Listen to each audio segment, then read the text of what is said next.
Imagine yourself on a hillside, surrounded by hundreds of people who have come to hear words that might change their lives. You're among people searching for hope, purpose, and a deeper understanding of what it truly means to live a blessed life. They're weary of the world's empty promises and desperate for something that speaks to their hearts. And then, Jesus begins to speak, and what he says turns everything they know on its head. Welcome to the Beatitudes, one of Jesus' most powerful teachings. These words aren't just promises. They're a call to live differently, to see life from God's perspective.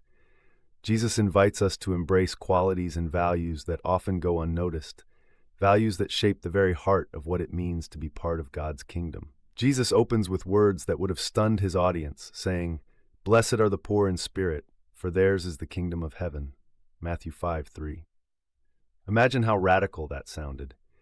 In a world that celebrates wealth and power, Jesus is saying that true blessing begins with humility, with recognizing our deep need for God.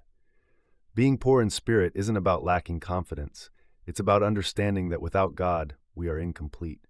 It's about depending on him for everything, knowing that he alone fills our lives with purpose and hope. Then, Jesus said in Matthew 5, verse 4, "Blessed are those who mourn, for they will be comforted." In our culture, we often avoid mourning, rushing through pain or trying to numb it. But here, Jesus says something revolutionary, that there's blessing in our sorrow, that God meets us in our grief.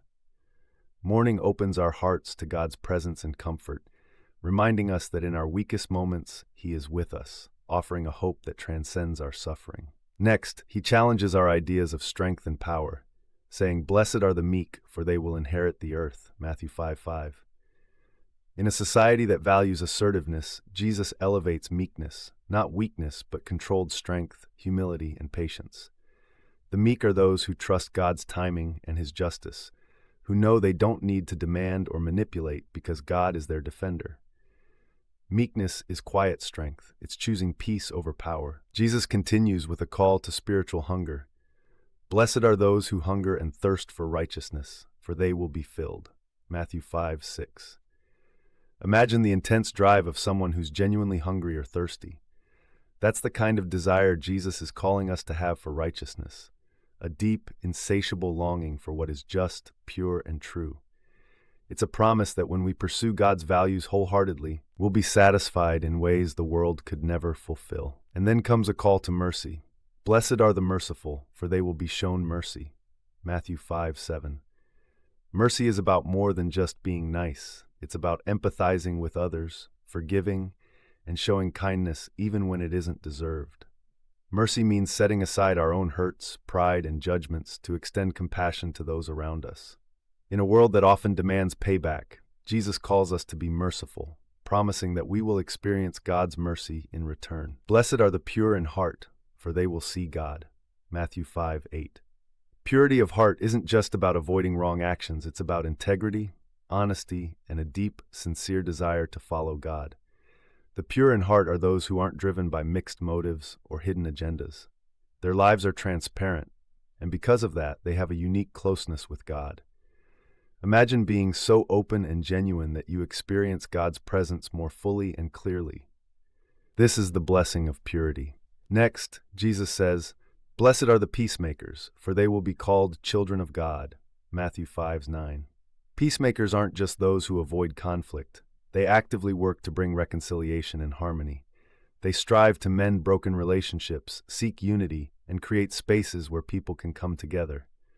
By choosing peace, peacemakers reflect the very character of God himself, bringing a peace of heaven to earth. And then, in a surprising twist, Jesus says, "Blessed are those who are persecuted because of righteousness, for theirs is the kingdom of heaven." Matthew 5:10. He follows with, "Blessed are you when people insult you, persecute you, and falsely say all kinds of evil against you because of me. Rejoice and be glad, because great is your reward in heaven." Matthew 5:11-12. Jesus is saying that there is honor in standing firm in faith, even when the world pushes back. This isn't easy, but he's telling us that when we endure hardship for his sake, we are aligning ourselves with God's kingdom, and there's a reward beyond anything this world could offer. The Beatitudes are not just poetic phrases. They're a radical redefinition of what it means to be truly blessed. They show us that God values humility, mercy, and righteousness in ways the world doesn't understand. These blessings aren't about temporary happiness or surface-level success. They're about a lasting joy that comes from being aligned with God's heart. So here's the challenge for this week.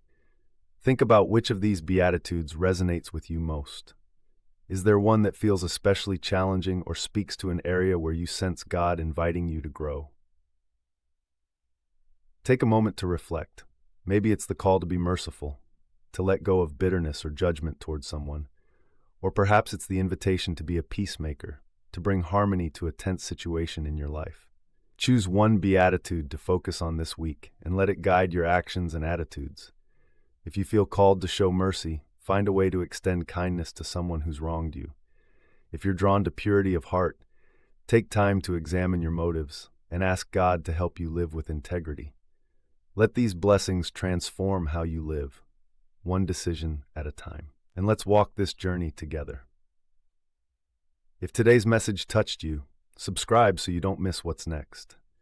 Share in the comments which beatitude you're embracing this week. I'd love to hear how these words are impacting you.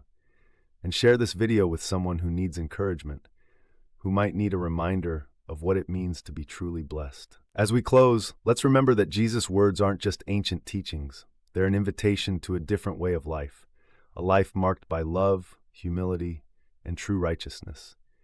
Each of us has the chance to bring these red-letter words to life in our own unique way.